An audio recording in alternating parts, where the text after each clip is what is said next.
Assalamualaikum warahmatullahi wabarakatuh. Bismillah walhamdulillah wassalatu wassalamu ala rasulillah Sayyidina Muhammadin abdillah wa ala alihi washabihi wa mawala amma ba'du. Allahumma sholli ala sayyidina Muhammad wa ala sayyidina Muhammad. Perkenalkan, nama saya Muhammad Wildan Fuadi, NPM 1921010178, Fakultas Syariah, Prodi Hukum Keluarga, UIN Raden Intan Lampung.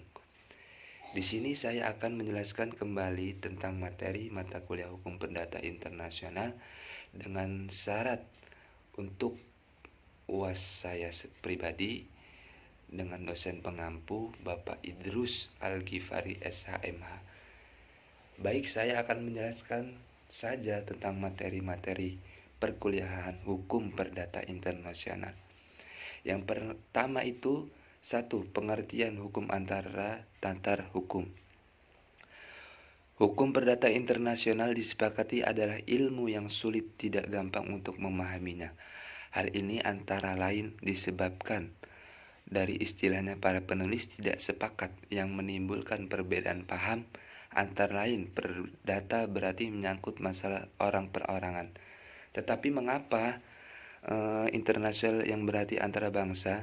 Selain itu, berbagai istilah dipakai oleh para penulis, yaitu conflict of law dalam bahasa Indonesianya, hukum perselisihan privat international law yang menimbulkan konotasi bermacam-macam sehingga timbul anggapan seolah-olah dengan cabang ilmu ini tidak hari tanpa adanya konflik, sehingga timbul ejekan conflict of law itu diganti saja dengan conflict of lawyers. Perbedaan pendapat itu sebenarnya tidak perlu karena HPI itu sebenarnya adalah hukum perdata nasional yang mempunyai unsur asing, hubungan-hubungan yang bersifat internasional. Sumbernya semata-mata hukum nasional belaka, tidak ada konflik, yang ada adalah masalah pilihan hukum. Memilih hukum mana yang akan berlaku apabila terdapat pertemuan antara dua atau lebih selesai hukum pada suatu ketika. Yang kedua, titik pertalian. Menurut Sudargo Guatma, titik pertalian merupakan suatu hal keadaan yang menyebabkan berlakunya suatu sistem hukum tertentu. Kaitannya antara fakta-fakta yang ada di perkara dengan suatu tempat atau negara dan juga sistem hukumnya, kewarganegaraan, nasionalitas, pihak pewaris, tempat kediaman, tetap domisili pewaris, letak benda atau situs rei, tempat perbuatan hukum dilakukan, tempat perkara diajukan, forum, yaitu macam-macam titik pertalian. Yang pertama, 1. Titik pertalian primer, TTP atau foreign element, meliputi kewarganegaraan bendera, kapal, domisili, tempat kediaman, tempat kedukungan, dan hubungan-hubungan hukum di dalam hukum interim. Yang kedua, titik pertalian sekunder. Dalam persoalan HPI dimungkinkan juga titik-titik primer, TTP merupakan TTS dalam hal mengenai kewarganegaraan bendera, kapal, domisili, tempat kediaman, tempat kedudukan, letak dari benda, tempat ditandatangani kontrak, tempat pelaksanaan perjanjian, tempat di mana perbuatan melanggar hukum itu, pilihan hukum, tempat diadakan perbuatan resmi yang penting. Yang ketiga, yaitu prinsip kewarganegaraan dan prinsip domisili. Menurut Graham Modrok pada tahun 1994, kewarganegaraan adalah suatu hak agar tidak ikut serta maupun berpartisipasi secara utuh di dalam berbagai pola struktur sosial, politik, dan juga kehidupan kultural agar dapat menciptakan sesuatu hal yang baru selanjutnya, karena dengan begitu akan membentukkan ide-ide yang besar. Menurut Haris Sohs menjelaskan bahwa demokrasi ialah suatu bentuk pemerintahan rakyat. Karenanya kekuasaan pemerintahan melekat pada rakyat juga merupakan HAM bagi rakyat untuk mempertahankan, mengatur, dan melindungi diri dari setiap paksaan dalam suatu badan yang diserahkan untuk memerintah. Yang keempat yaitu penunjukan kembali atau renovoi Renovoi adalah penunjukan kembali kepada sistem hukum yang semula menunjuk. Renovoi terjadi disebabkan karena di dalam penentuan status personal negara-negara di dunia ada yang menganut asas domisili dan asas nasionalitas. Di Indonesia, istilah yang dipakai untuk renovoi adalah penunjukan kembali. Pada dasarnya, renovoi timbul karena adanya berbagai sistem hukum di dunia yang masing-masing memiliki sistem hukum perdata internasional. Renovoi dapat sifat nasional dari HPI. Masalah renovoi mempunyai hubungan erat dengan persoalan prinsipil atau masalah supranasional atau nasional. Jika dianggap HPI bersifat supranasional, maka tentunya tidak ada tempat untuk renovoi. Kaidah-kaidah HPI menurut pandangan ini berasal daripada tata tertib hukum yang lebih tinggi daripada tata tertib pembuatan UU nasional dan mempunyai kekuatan hukum dengan tidak menghiraukan apakah perbuatan UU mengoper atau menolak renovoi. Maka HPI bersifat supranasional. Inilah yang berlaku. Tidak semua penulis setuju dengan renovoi, yaitu renovoi tidak logis. Renovoi merupakan penyerahan kedaulatan legislatif. Renovoi membawa ketidakpastian hukum. Terdapat alasan-alasan pro renovoi, yaitu renovoi memberi keuntungan praktis, jangan bersifat lebih dari raja itu sendiri, keputusan yang berbeda dan harmoni dari keputusan-keputusan yang lainnya. Yang kelima, kualifikasi. Berbagai istilah yang dapat digunakan untuk menyebut kualifikasi di antara lainnya adalah qualification dari bahasa Inggris, dari bahasa Prancis yaitu Landsgate Jerman, atau dari bahasa Jerman yang lainnya, atau dari bahasa Belanda lainnya.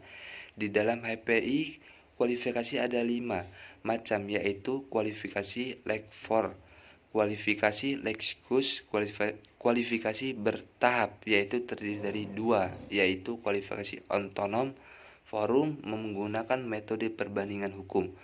Kualifikasi HPI bertitik tolak dari adanya pandangan bahwa setiap kualifikasi berdasarkan HPI dianggap mempunyai tujuan tertentu yang ingin dicapai dalam melakukan kualifikasi terhadap suatu peristiwa hukum. Yang keenam yaitu tentang ketertiban umum. Prinsip ketertiban umum atau public order atau public policy dalam hukum perdata internasional HPI dikenal di setiap negara terkait dengan penerimaan hukum asing di suatu negara.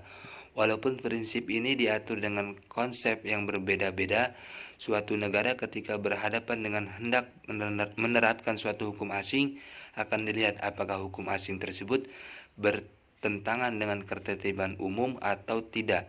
Jika bertentangan dengan ketertiban umum, maka hukum asing tersebut tidak dapat diterapkan. Penerapan ketertiban umum jika terikat dengan prinsip-prinsip lainnya dalam HPI seperti prinsip nasionalitas dan domisili serta melanjutkan keadaan hukum atau hak-hak yang telah diperolehnya. Yang ketujuh yaitu saya akan menjelaskan dengan penyeludupan hukum.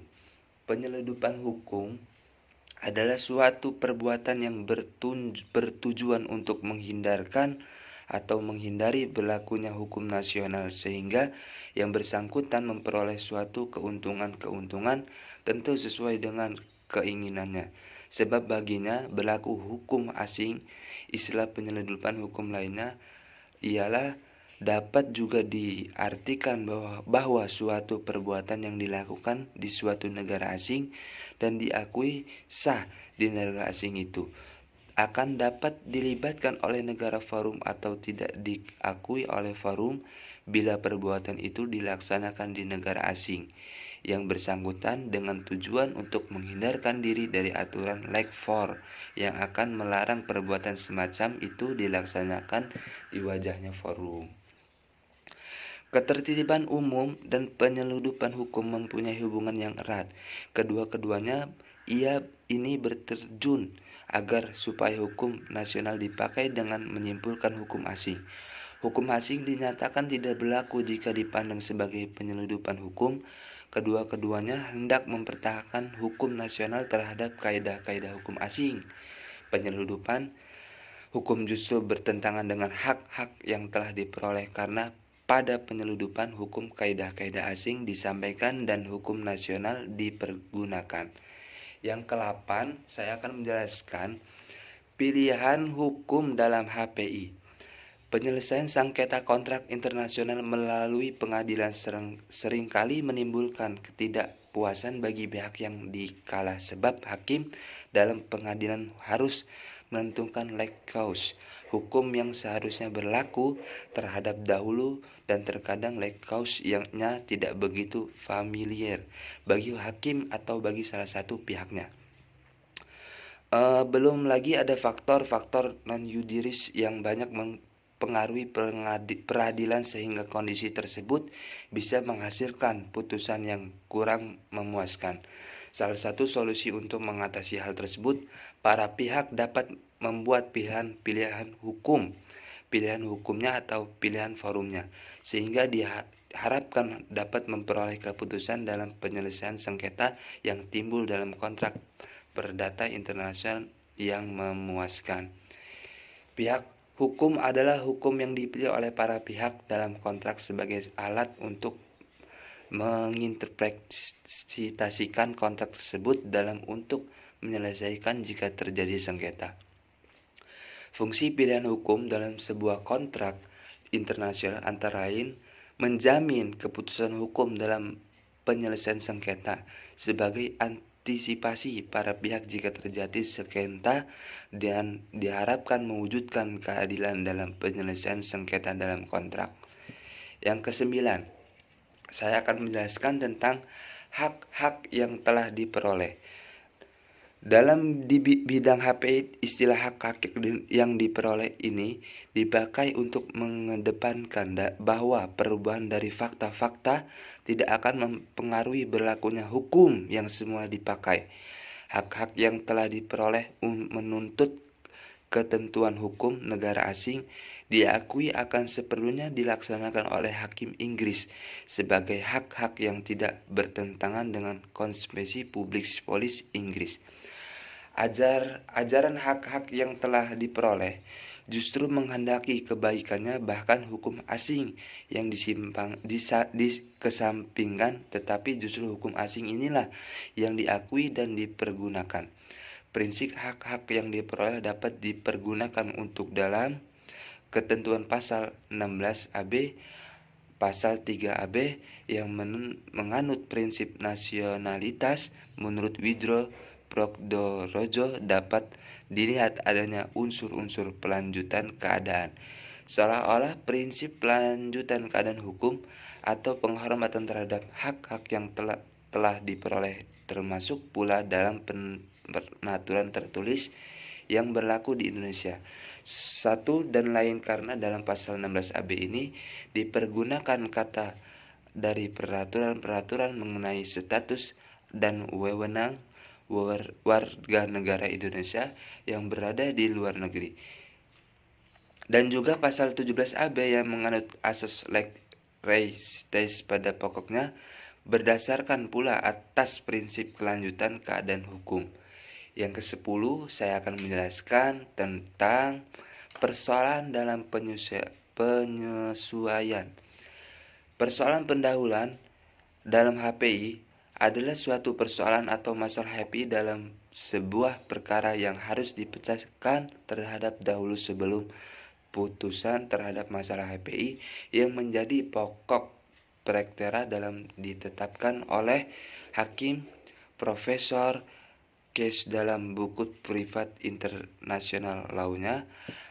Ada kalanya dalam suatu perkara HPI pengadilan tidak saja dihadapkan pada masalah utama, tetapi juga suatu masalah subsidiar setelah hukum yang harus diberlakukan terhadap masalah utama ditetapkan melalui penerapan kaidah HPI yang melawan, maka kemungkinan ada kebutuhan untuk menentukan keadaan HPI yang untuk menjawab masalah subsidiar yang berpengaruh terhadap penyelesaian masalah utama.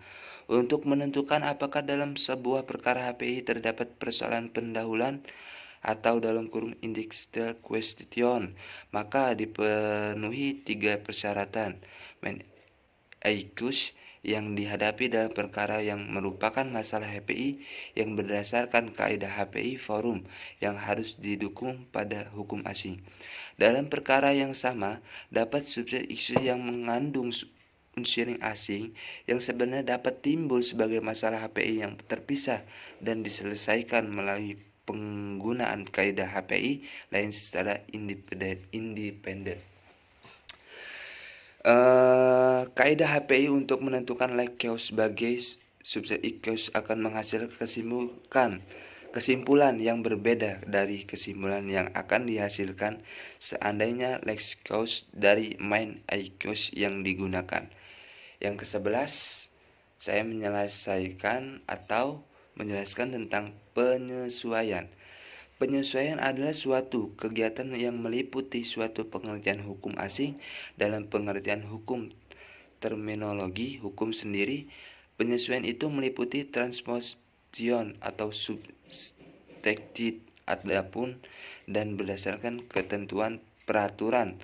Transposition ia adalah permindahan transfer dari hubungan hukum, perbuatan hukum, atau pernyataan kehendak menurut saya sistem hukum tertentu ke dalam pengertian hukum lainnya. Menurut Kauligen, penyesuaian merupakan salah satu kualifikasi yang khusus pada waktu membahas perkara adopsi Belgia. Di atas beliau menyatakan bahwa penyesuaian ini merupakan pula suatu problem dalam kualifikasi yang biasa hukum yang harus dipergunakan dalam dibentukkan, sedangkan di dalam penyesuaian hukum yang dipergunakan sudah ditemukan atau dipastikan. Yang ke-12, saya akan menjelaskan tentang timbal balik dalam pembalasannya. Timbal balik dimaksud suatu keadaan yang dikehendaki. Pembalasan merupakan cara untuk mencapai keadaan tersebut. Timbal balik mempunyai lingkungan berlaku umum, diberlakukan terhadap semua negara asing. Pembalasan hanya pada negara tertentu yang secara melawan hukum telah melakukan perbuatan yang harus dibalas. Contoh perbaikan secara timbal balik dan pembalasannya, hukum acara perdata Jerman tentang kemungkinan perkara bebas biaya. Orang yang tidak diberikan hak perkara bebas biaya apabila orang Jerman di negara yang asing bersangkutan tidak diberikan hak serupa untuk bidang hukum orang asing. Tidak ada keraguan bahwa masalah timbal balik besar artinya. Kami condong kepada pendirian bahwa pemakaian hukum asing sama sekali hukum merupakan suatu pengorbanan. Pemakaian hukum yang hanya dilakukan oleh karena ini adalah cocok karena memenuhi rasa keadilan dan kebutuhan hukum dari para dalam hubungan internasional. Apabila kita saksikan bahwa kaidah-kaidah HPI asing bersangkutan sengaja hanya untuk menguntungkan kepada warga negara sendiri dengan merugikan orang-orang luar. Jika hal ini dilakukan, maka ada alasan untuk melakukan pembalasan secara timbal balik. Demikian mengenai luas bidangnya prinsip timbal balik ini kuat pada condition des atau meragukan pada kaidah HPI dan sama sekali tidak ada tempatnya untuk pada pengakuan keputusan hakim asing. Demikian yang saya jelaskan dari tentang materi mata kaidah HK, kaidah hukum perdata internasional. Mohon maaf apabila kurang jelas ngomongnya atau kurang paham dalam omongannya. Saya akhiri, wabillahi taufik wal hidayah. Wassalamualaikum warahmatullahi wabarakatuh.